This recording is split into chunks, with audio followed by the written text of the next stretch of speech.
Hey everyone, this is bloodmako, and this is my run of Perfectum 4th Stratum, part 6. Basically the Lufinia for this particular abyss. So the boss for this abyss is the exact same boss as the previous Lufinia, but this time he is actually immune to his own debuff, so we can't use cheese it anymore. And the requirement to enter the stage is to bring a black crystal character and a spear using character. So I didn't pull, or rather I didn't get Mock's weapon, so I didn't build him at all. If you have watched my pull video, I actually used quite a few tickets on him, so I do not think that I'll be pulling or trying for him again.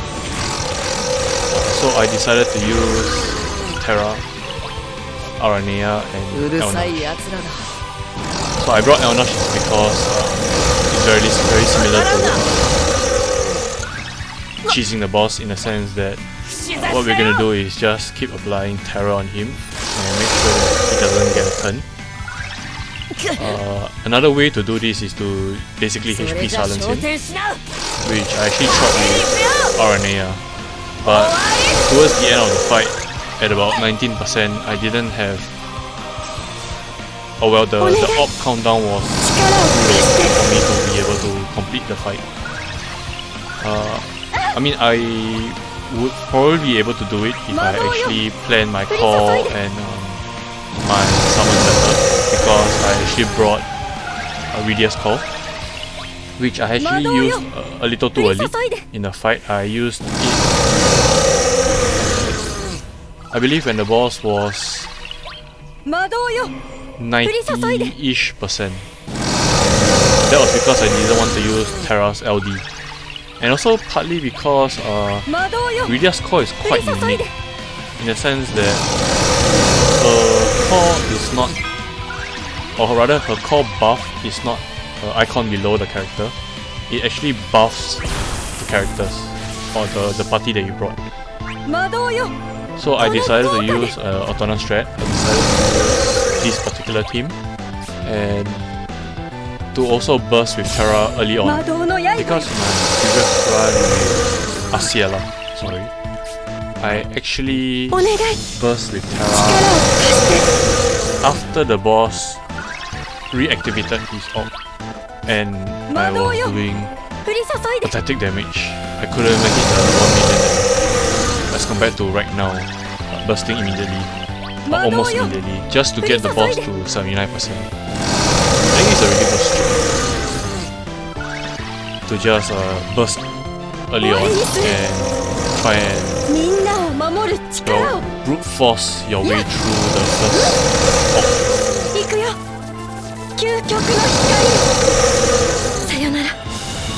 Replacements for Elnash could be Asiela or Kefka, but when I was using Asiela, I realized that because of how fast the boss is, I had to constantly keep refreshing the HP silence. So you might want to bring more damaging characters with her. And another thing for Kefka is that he is only crystal level 70, so he is not able to use any core. I brought Asiela because, well, spear requirement, and she's one of my strongest spear characters. The other one would be Kane. But with the fact that this boss is not being able to be launched or knocked back, Kane is pretty useless in this fight. I made the mistake of bringing him with Asiela, which is also another reason why my previous run was lacking in damage. But you have to bring a black crystal requirement character, a black crystal character for the requirement. I suggest you play around with a few teams. The main characters forward to, or to decide or add into your team, will be characters that can ignore the boss mechanics. or Mog, because you know this boss was designed for Mog, and if you have Mog, he will really help a lot with this fight.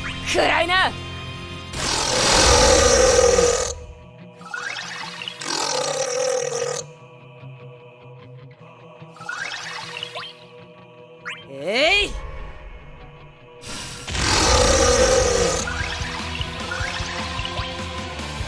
終わらせてあげるよ。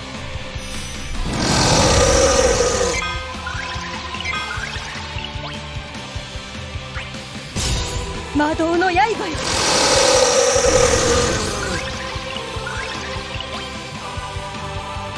串刺しだよ。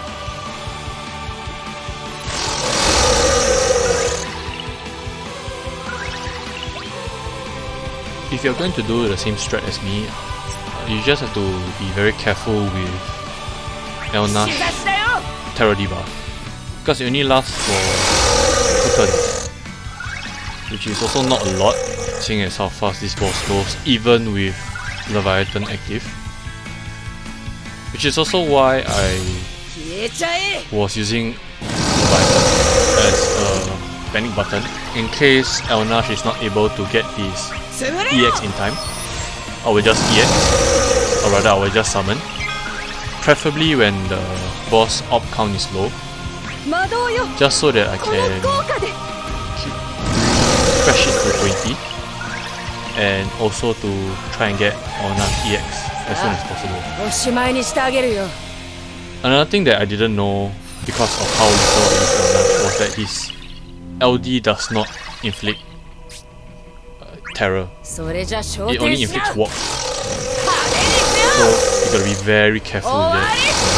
Hopefully not make the same mistake as I did, because I was spamming his skills a lot, and towards the end he had very little skills left. I also put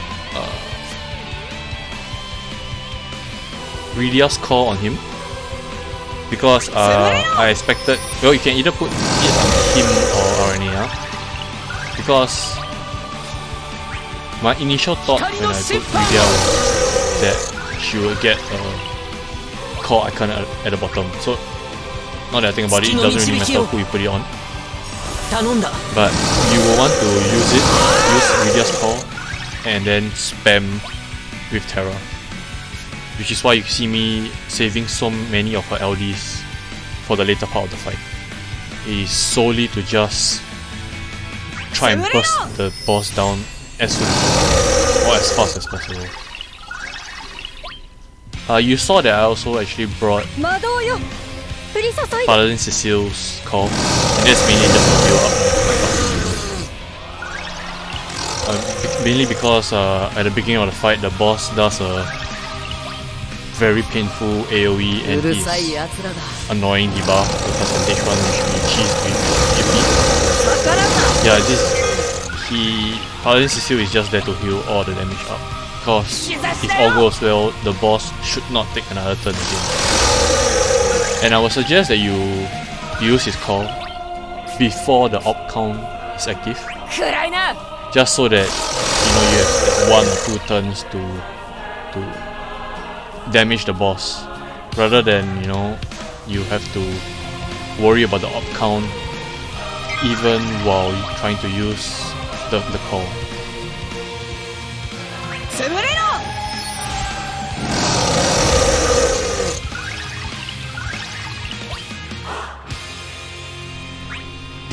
If you're wondering if you can do this boss fight without Leviathan, it is actually possible.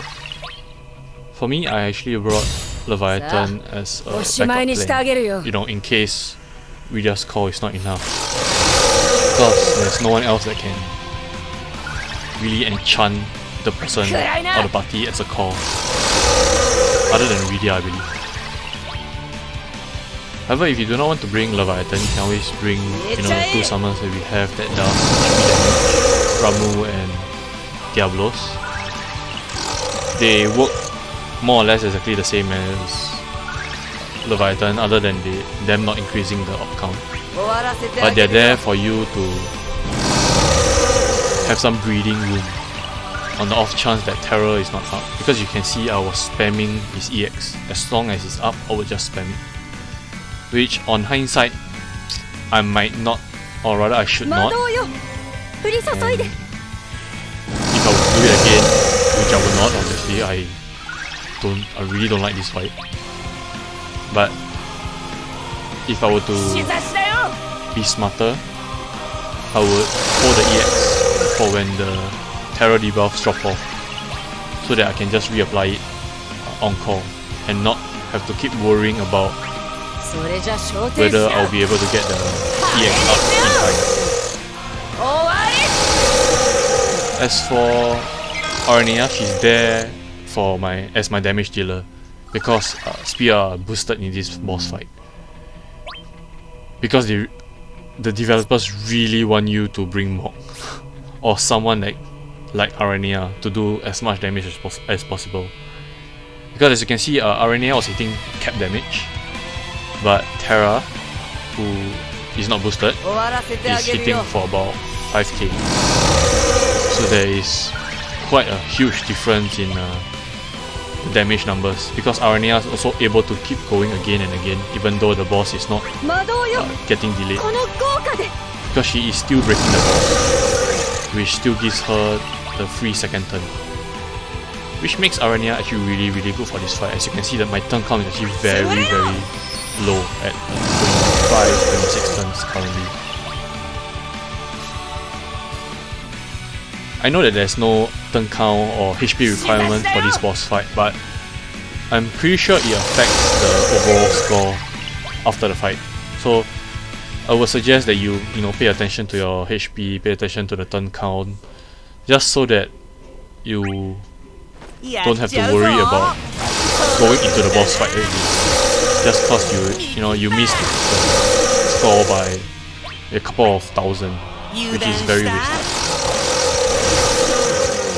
Right here you see me actually using Jack's Call and playing very dangerously with the orb. Like as you can see right now, it's only at 1 orb count. It was because I was ready to summon.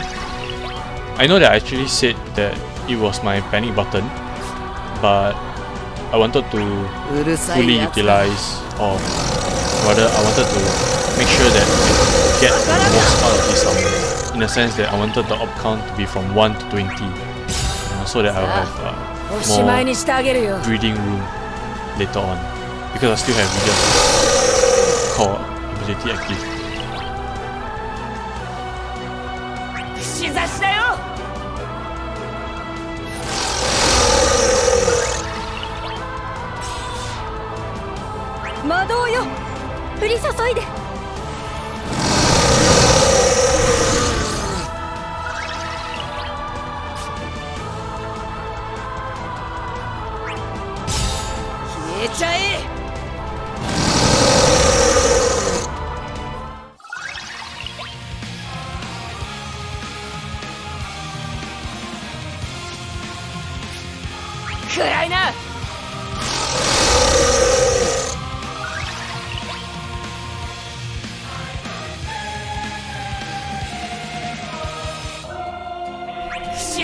Right now the boss has less than 29%, right now it's actually 25%, and it's basically a race against the orb count, but thankfully I still have the Reader's Core. And right now you see that I was actually considering, or actually used Chaos Wave, even though the turn count is at 15. It's because I actually counted, and I made sure that I have enough turn to go back to Aranea, who has Reader's Core, just so that I can start the orb, or increase the orb turn count again. Because if I were to just spam all 3 of Terra's LB right now, obviously I will not be able to increase the orb number, and if I use all 3 of the LBs, it will actually trigger it, which is why I opted to use 1 now, and another 1 more, or rather 1 or 2 more after Reader's Core is active. And I only noticed that Radius Core was a buff on the character when Terra was spamming her LD, and I realized that, hey, isn't the outcome supposed to be constantly at 20? And it was actually going down to 19, 18, you know, slowly trickling down. But at that part of the fight, it really didn't matter anymore because of how low the boss was and how many more meteor rain down on him. So yeah, I would say be very careful with when you use Radius Core, and to make sure that, or rather make it count, because all your characters can actually increase the count because of how Radius Core works, instead of just Terra alone. But yeah, this fight is more or less in the bag already. My party artifacts and spheres will be shown at the end of the fight as usual. I hope you guys are able to clear this one as well. I'll see you guys in the next one. 魔導よ降り注いで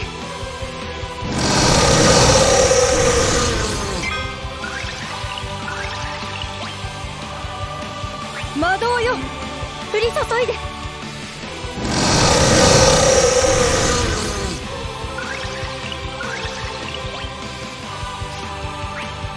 お願い力を貸して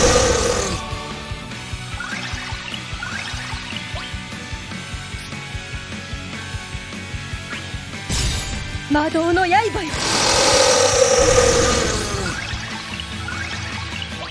魔導よ降り注いで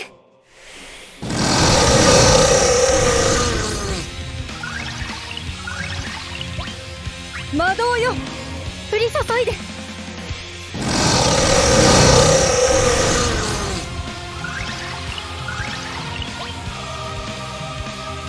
魔導よ降り注いで